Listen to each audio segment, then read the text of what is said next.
Assalamualaikum warahmatullahi wabarakatuh. Baiklah teman-teman, seperti yang tadi udah saya sampaikan ya, untuk materi yang ini slide-nya saya pisah gitu di 2 part. Nah, ini lanjutannya tadi, jadi part yang kedua ya.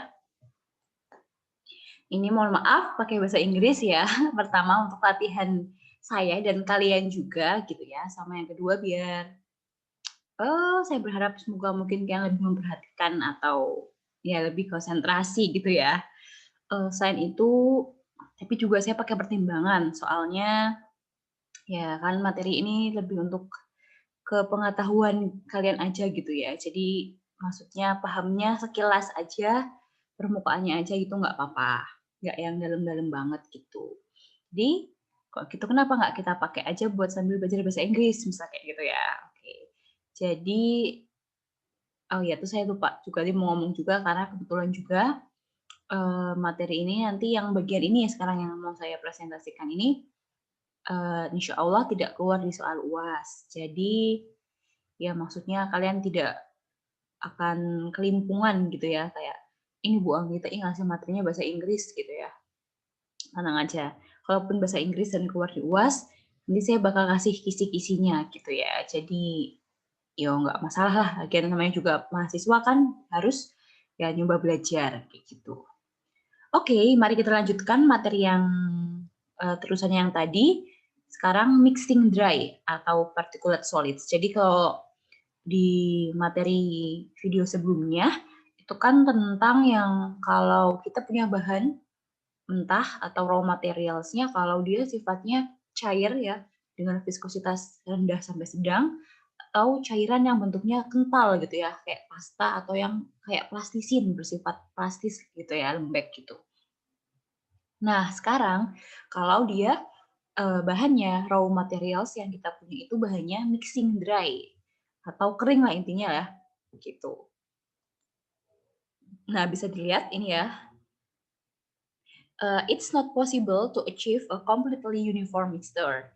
In general, materials that are similar in size, shape, and density more uniform mixture. Jadi intinya tuh, itu sangat sulit gitu ya atau hampir tidak mungkin untuk mendapatkan hasil suatu adonan akhir gitu ya, produk akhir dari hasil pencampuran itu yang, campurannya itu benar-benar sama semua, seragam semua, ya misal sama-sama, ukurannya sama semua gitu pokoknya, nggak mungkin gitu ya, itu sangat tidak mungkin. Mungkin sebagian besar uniform, sama gitu ya ukuran size-nya, tapi mungkin pasti ada yang lebih besar, ada juga beberapa yang lebih kecil, kayak gitu kan. Jadi secara umum gitu ya, in general, materials that are similar in size, shape, and density more uniform mixture. Jadi memang ya gimana pun juga pada dasarnya kalau raw materials-nya itu sendiri yang dia udah punya ukuran, bentuk, dan densitas yang sama-sama hampir sama, ya otomatis ketika dicampur gitu ya akan jadi lebih bagus juga campurannya lebih uniform ya, lebih sama, lebih seragam kayak gitu.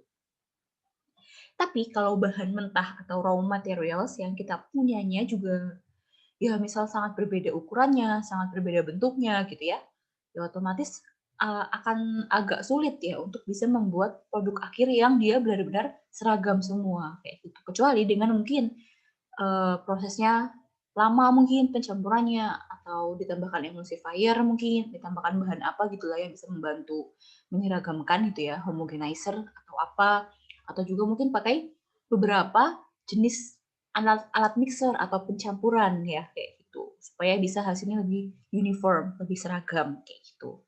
Ya, tadi itu ya bagian-bagian yang mungkin kurang menyatu atau kurang seragam, jadi namanya unmixing or segregation is likely to occur, mainly when particles of different size are being mixed. Ya, jadi intinya ya partikel-partikel yang tidak seragam ini atau segregasi ini ya biasanya cenderung terbentuk gitu ya, mainly when particles of different sizes are being mixed. Apalagi kalau jadi bahan partikel raw materialsnya, bahan mentah yang kita punya awalnya itu memang sangat berbeda dalam bentuknya. Misal ukurannya terlalu berbeda jauh gitu misal, yang kemudian kita campurkan gitu. Pasti nanti, eee, produk akhirnya ya nggak akan mirip-mirip banget, nggak akan seragam banget gitu ya bentuknya. In mixing operations where segregation occurs, An equilibrium between mixing and unmixing will be established after a certain mixing time. Further mixing is not likely to improve the uniformity. Further mixing is not likely to improve the uniformity gitu ya, teman-teman. Jadi yang sebelumnya saya katakan juga nggak sebetulnya benar gitu ya. Jadi di mana segregasi ini sudah terbentuk teman-teman ya, kadang itu bukan berarti hanya dengan diperlama aja nih prosesnya. Misal kalau yang bahan mentah yang kita punya materialnya udah ukurannya hampir mirip, mungkin cuma 10 menit gitu. Sedangkan kalau yang bahan mentahnya ini beda banget ya ukurannya tadi ya, yang kayak segregasi ini, coba dilamain jadi 20 menit gitu. Pasti ntar lebih menyatu, lebih seragam. Misalnya kalian mikir kayak gitu. Nah, itu belum tentu teman-teman, itu belum tentu. Jadi further mixing atau pemblenderan, pencampuran lebih lanjut ya, bukan dalam arti lebih lama ya waktunya di sini, atau mungkin dengan mesin yang lain, is not likely to improve the uniformity. Jadi belum tentu dapat meningkatkan keseragaman kayak gitu. Ya, makanya perlu kita desain alat blender, pemblenderan gitu ya, yang agak berbeda dengan alat yang sebelumnya, yang dengan alat untuk yang cair, untuk yang kental tadi itu kan bentuknya gampangnya kayak blender, kayak kincir, kayak blade yang berputar itu ya, kayak baling-baling bambu ya, berputar itu. Nah, kalau di bahan yang kering, mungkin berbeda lagi gitu desainnya, supaya apa ya, supaya bisa lebih menghancurkan, mencampur ratakan gitu ya, partikel-partikel bahan mentah kering yang berbeda ukuran yang kita punya, seperti itu. Ya, tipenya ada apa aja? Di sini ada yang tipenya horizontal screw and ribbon mixers ya, vertical screw mixer sama tumbling mixer. Ya. Untuk seperti apa bentuknya? Nah, nanti kita lihat gambar aja ya di slide selanjutnya. Ya, ini intinya contoh aplikasi ya. Examples of application for screw, ribbon and tumbling mixers include preparing cake and soup mixes. Ya, biasanya untuk membuat cake gitu ya, untuk mencampurkan bahan keringnya mungkin ya. Kan kadang sebelum bikin adonan yang pakai telur atau pakai tambahin air gitu, ada pencampuran bahan-bahan keringnya gitu ya, preparing cake atau pembuatan soup. Bisa juga untuk blending of grains prior to milling. Jadi bisa juga untuk menghancurkan biji-bijian, menghancurkan biji-bijian selain dengan menggunakan tumbukan biasa, milling sebelumnya di materi-materi sebelumnya yang tentang alat tumbukan teman-teman kalau masih ingat itu kan ada yang namanya milling atau screw extruder gitu-gitu ya, itu untuk menghancurkan. Tapi bisa juga pakai ini. Nah, ini untuk menghancurkan biji-bijian bisa juga pakai ini. Kemudian blending of flowers and incorporation of additives into them. Intinya ya mencampurkan tepung-tepung dan mencampurkannya dengan bahan-bahan tambahan pangan lain lah, misal campur tepung, campur warna, campur apa. Intinya masih dalam rangka mau menyiapkan cake misal ya untuk bikin adonan atau semacamnya. Bisa juga untuk mixing dry savory powder, instant powder, atau untuk yang mencampur ya bumbu-bumbu kering tadi, misal dalam pembuatan kopi ya, kopi bubuk atau teh bubuk atau apa itu pokoknya mencampur padatan-padatan kering gitu, bubuk kayak gitu. Nah, ini contoh alat yang horizontal screw and ribbon mixers gitu ya. Ya, ini jadi the elements can be single or twin ribbons or screw conveyors. Kalau kalian masih ingat screw conveyor ya, bentuknya tuh kayak kayak baut ya gitu ya, untir-untir gitunya. Ini kalau single tuh intinya ribbonnya ini dua-duanya sama-sama twin ribbons ya. Intinya kayak DNA gini lah, berur-ur gitu ya. Ya ini screw ribbons gitu. Ribbons, screw and ribbons. The design is to move in opposite direction. If the rate of movement of the particles is the same in both directions, the mixer is operated on a batch principle. If there is a net flow in one direction, the mixers may be operated continuously or similar to continuous mixer. Jadi intinya dia ini per batch teman-teman. Per batch maksudnya gimana ya Bu? Jadi intinya ya manual, kita mau presiskan kita memasukkan bahan, campurkan, ntar diwaktuin atau kita menungguin gitu. Dia akan selesai sampai bahannya bercampur gitu. Jadi batch ya, nggak bisa sampai selesai. Kita yang mengira-ngira kapan selesainya, kapan dia akan bagi kita si pelaku proses, kapan ya ini dianggap oleh kita halus atau seragam gitu. Jadi batch ya, nggak bisa otomatis ya, bukan otomatis gitu. Intinya kayak gitu ya, ini gambarannya seperti ini ya. Videonya ini nggak bisa diklik kebetulan. Eh, saya coba sih kayaknya nggak bisa ya, tuh susah ya.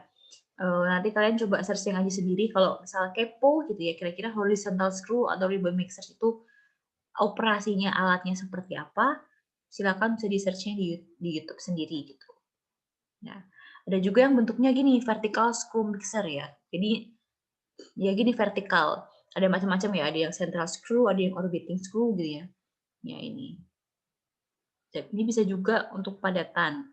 Cairan juga bisa gitu ya sebenarnya. Cuman ya mungkin tergantung sih ya, bisa ada perusahaan yang pakai alat ini untuk yang cair gitu ya.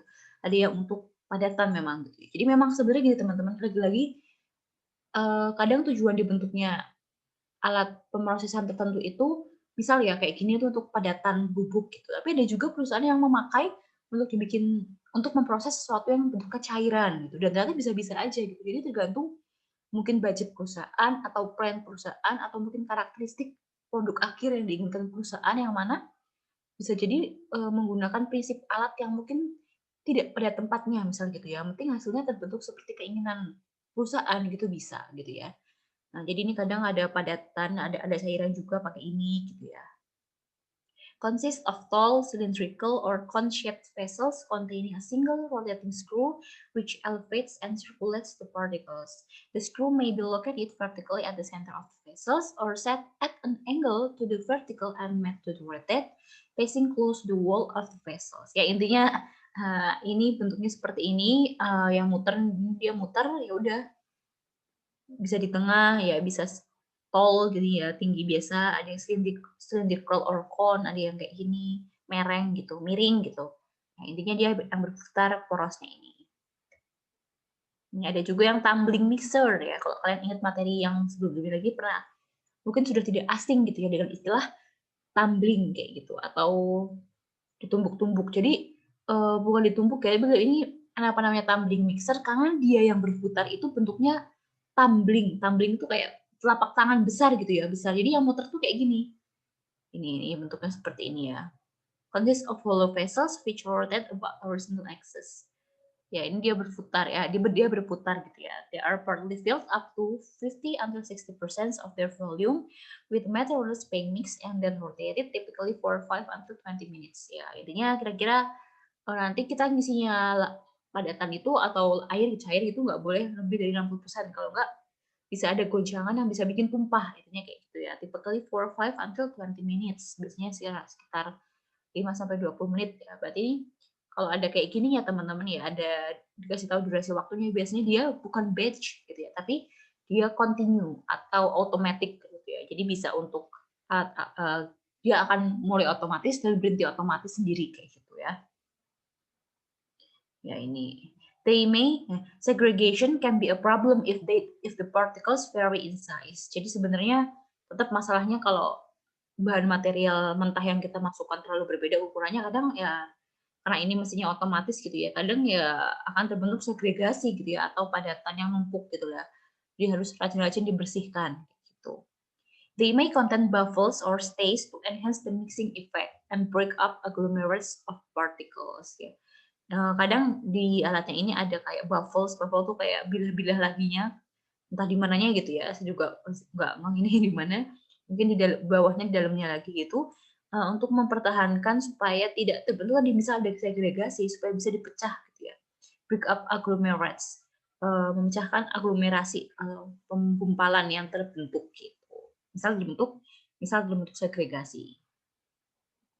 Nah, tadi kalau untuk padatan atau bubuk pakai tadi ya. Nah, kalau gas atau liquid cairan gimana? Nah, ini ya. Tadi kan kita liquid sebenarnya udah gitu ya. Tapi kadang seperti yang udah saya bilang gitu, kadang ya alat-alat tertentu yang mungkin awalnya untuk gas aja bisa juga ternyata dipakai untuk liquid atau cairan dan ya udah. Kadang perusahaan juga sudah ada yang pakainya bentuknya seperti itu gitu ya.